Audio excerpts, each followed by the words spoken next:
Nah hari ini jelas-jelas ada orang baik, namanya Jokowi.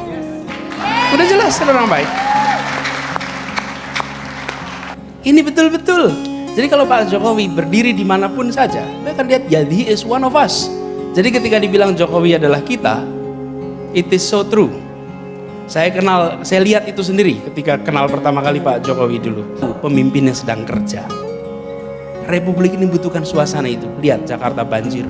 Memang Jakarta begitu pada Pak Jokowi banjir selesai? Enggak, masih ada. Tapi lihat suasana di Twitter. Apakah gubernurnya menjadi sasaran komplain?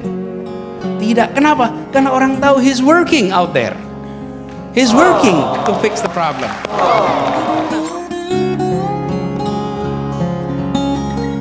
Guys, apa yang akan terjadi jika Jokowi dan Anies Baswedan bersatu? Rasanya nggak sulit untuk membayangkannya. Yang jelas, Refly Harun akan kesulitan mencari bahan untuk materi YouTube-nya. Karni Ilyas kan pusing tujuh keling karena kesulitan mencari narasumber yang pemikirannya bertentangan dengan Jokowi maupun Gibran. Rocky Gerung akan jatuh miskin karena tidak ada lagi stasiun televisi ataupun perguruan tinggi yang mau mengundangnya sebagai narasumber.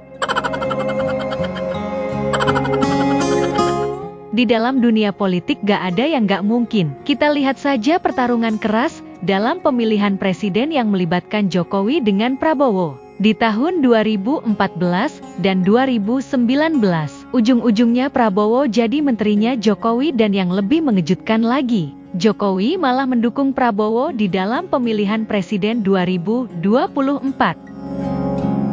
Coba kita tengok sejenak perjalanan politiknya Anies. Ikut konvensi Partai Demokrat di tahun 2013 sebagai kandidat calon presiden namun dikalahkan oleh Dahlan Iskan. Selanjutnya di tahun 2014 masuk dalam tim kampanye Jokowi, Yusuf Kala, dan kemudian berhasil menjabat sebagai Menteri Pendidikan dan Kebudayaan Republik Indonesia dari 27 Oktober 2014 hingga 27 Juli 2016.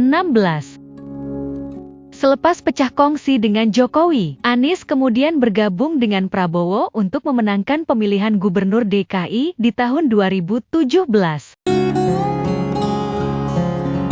Tidak berhenti di situ saja, selepas menjadi gubernur, Anies memutuskan untuk lepas kongsi dengan Prabowo, dan kemudian bergabung dengan Surya Paloh untuk menghadapi Prabowo dalam pemilihan presiden di tahun 2024.